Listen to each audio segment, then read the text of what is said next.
Warning, this content may be disturbing to some audiences. Subscribe, if you dare. Thinking that 5 hours of sleep per night is okay. Rapid weight gain or loss with no obvious medical cause. Hey everybody, welcome to ANECDOSED. People ask Reddit. Psychologists, therapists, counselors, etc. What are some things people tend to think are normal that should really be checked out? Number 1. Commenter. People normalize abusive behaviors by loved ones all the time. Being able to identify your own personal boundaries and then enforce them with others for your own well-being is, unfortunately, not innate. Person B. When your partner downplays your interests and only encourages you towards things they think you should be interested in. When your partner constantly interrupts your flow of conversation and does all the talking, which soon amounts to all the decision-making. When your partner ignores or gives muted appreciation for the nice things you do but blows your mistakes and faults way out of proportion. When your partner draws on your deepest insecurities to win arguments. Number 2. Therapist here. If you grew up with or currently are a part of a family where the whole family has to work to keep one or more members of the family in a good mood or appeased, that's not healthy. People are in charge of their own feelings. It is not your job to appease others so that they can emotionally regulate themselves. Number 3. Commenter. Psychotherapist here. Some things I see regularly that could have been caught earlier before they became a problem. Unhealthy coping mechanisms. For example, drinking to relax frequently or smoking a lot. Even something like promiscuity can be a red flag that a person is trying to avoid dealing with something stressful by distracting themselves. Self-harm. Hitting yourself, banging your head on things, burning yourself on purpose, cutting yourself, etc. All of those things indicate that it's time to talk with a professional. Normal child/teen behaviors that are not actually normal, like running away or getting into fights. Not communicating. When this happens, something is usually wrong, not always, as some folks are quieter than others.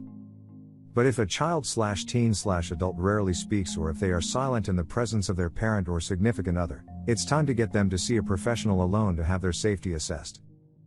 I've seen individuals who are literally shut down due to having been profoundly abused by the people they live with, and one of the main signs of that is silence.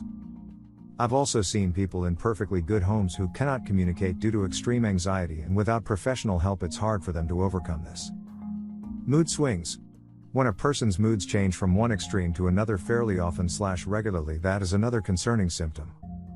Sometimes they are considered eccentric or hormonal, but that sort of thing can be a sign of many problems from bipolar disorder to post-traumatic stress disorder.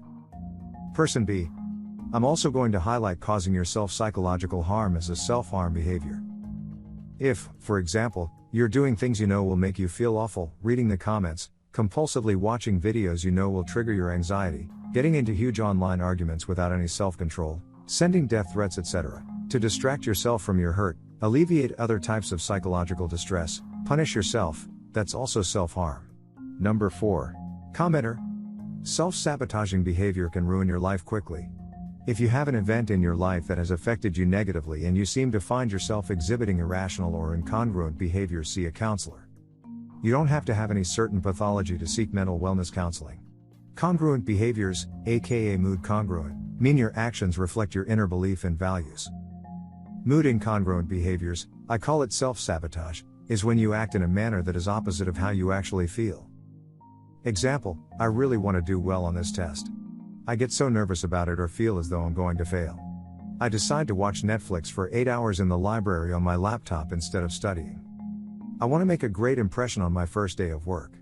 I wake up in time. Decide to just never show up as if the job never existed. Person B. Being let down by someone in a helping role is annoyingly common, and never helps the person seeking help. Finding the right counselor/therapist is a difficult task, but knowing or researching the types of counseling that a counselor offers can be a crucial first step in finding the one for you. Not all approaches to therapy work for everyone, that's why there are so many. Unfortunately, due to centuries of misunderstanding mental well-being and stigma, this first step can be relatively unknown.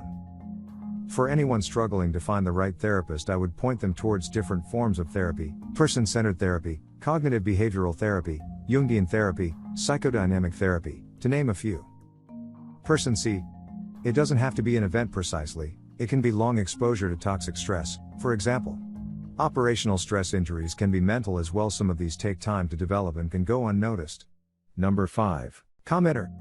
Thinking that 5 hours of sleep per night is okay. Rapid weight gain or loss with no obvious medical cause. Relationship problems. Person B. The thing is, our brains trick us into thinking we are fine when we are sleep deprived. If you do any cognitive task on 5 hours of sleep, you will think you did fine, but in actuality you will do pretty badly. Person C. Lack of sleep without tiredness during the day is a classic sign of mania. That's why one of the main pillars of the treatment is sleep induction. Person D. A medical workup is prudent anytime there is unintentional weight gain or loss. Outside of something pathological going on, and typically even if something pathological is going on, weight gain is the direct result of overeating. It's almost impossible to outrun a poor diet. And by that, I mean you can't exercise enough to counteract it. And across the board, we're really bad at estimating our intake. Numerous studies indicate that we underestimate our caloric consumption by 30 to 50%. Person E. Depression and anxiety don't always feel exactly like you expect. I assess so many people who don't report a lot of the more obvious mood signs but sleep like 4 to 6 hours a night, eat 1 to 2 meals a day, have no energy and can't focus. That's not normal people. Number 6. Commenter. Executive dysfunction, the inability to do things that you know you need to do, is a major symptom of ADHD. Take a look into other symptoms and see if that might fit. See a doctor if your life is affected. One factor of ADHD is that the brain's priorities are not based on importance, but on interest. If something isn't interesting, it is next to impossible to focus on, regardless of how important it is. This is often seen as procrastination, but it's much deeper than putting it off because you don't want to do it. Person B.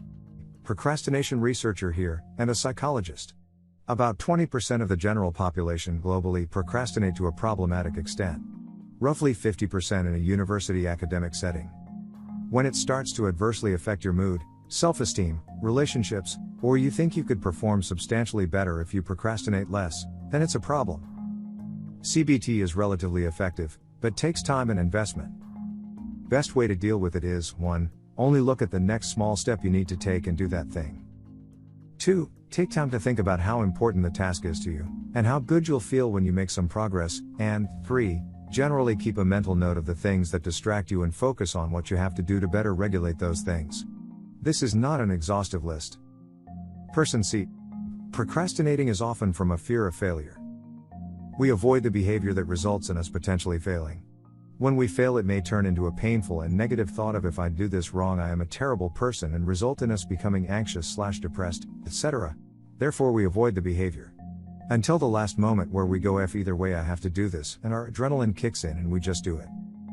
Person D. I work specifically in ADHD and I would recommend getting assessed by a qualified professional. ADHD occurs in about 5% of school-aged children and 2% of the adult population. Symptoms often look different in childhood and adulthood. Adults tend to have more difficulties with procrastination, time management, feeling restless, sleeping problems, difficulties in regulating emotion, etc. Based on the chemicals and brain structures that underlie ADHD, people often find that caffeine, nicotine and other substances help them to focus short bursts of time. However, many other emotional and psychological difficulties can look like ADHD, including anxiety, sleep deprivation, trauma, etc. ADHD can also co-occur with other conditions. Person E. There is a recent push to conceptualize procrastination as an emotion regulation issue, not a motivation issue. Essentially, procrastination serves as a form of avoidant coping in the face of aversive stimuli, i.e., the task that is being procrastinated. Similar to other maladaptive coping techniques, this tends to only exacerbate the problem. A lack of motivation may result in not getting much done, but procrastination will engender even greater negative effect. Notably, a lack of motivation is pretty typical as well despite the absence of procrastination. More often than not, motivation follows from effort and action. If you wait to be motivated to act, you may be waiting a long time. If you schedule time to act on a regular basis, you will find yourself motivated to take that action after a few weeks on average. Person F. Just about everyone struggles with these to some extent. As a clinician, I'd want to know if this is in the context of other depressive or avoidance/anxiety symptoms. If you have a cluster of symptoms that are significantly impacting your life across a couple of settings, it would likely rise to a diagnosis and treatment. For example, are you procrastinating just about every day, day after day for 2+ weeks? Is the procrastination causing significant distress and negatively impacting your work or relationships? Then again, if you struggle with these, brief therapy can usually help even if it's subclinical. Number 7. There have been a lot of my patients who have been pretty surprised when I've told them, hey, that's anxiety/depression, when they just thought their behaviors were typical for everyone. Not being able to maintain friendships. Constantly being nervous about the safety of your child, to the point where you hate being alone with your child without your partner. Not being able to motivate yourself to do things, especially things you once enjoyed. Feeling excessively tired all the time. Not being able to calm down and just thinking about the same thoughts over and over and feeling worried. Other things we can help with: having a hard time trusting others. Trying to recover a relationship from infidelity. Not knowing why your kid is misbehaving so much and needing guidance. Helping to improve communication within your relationships. If you experience these things, and more, therapists can help. Let us help you. Sometimes colleges offer free or discounted therapy from their students.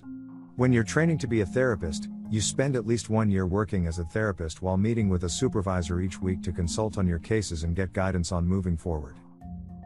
My college unfortunately didn't offer discounted sessions, but I know many do. It might be worth checking out. Some systems also have charity care options for people with low incomes. That can be worth pursuing as well. To find a therapist, if you're in the US, you can call your insurance company and get a list of places that take your insurance. That's a good place to start. I am a medical family therapist, at least I was at my last job, so I worked in medical settings where I was able to look at a person's physical health in tandem with their mental health, as well as the dynamics of their family.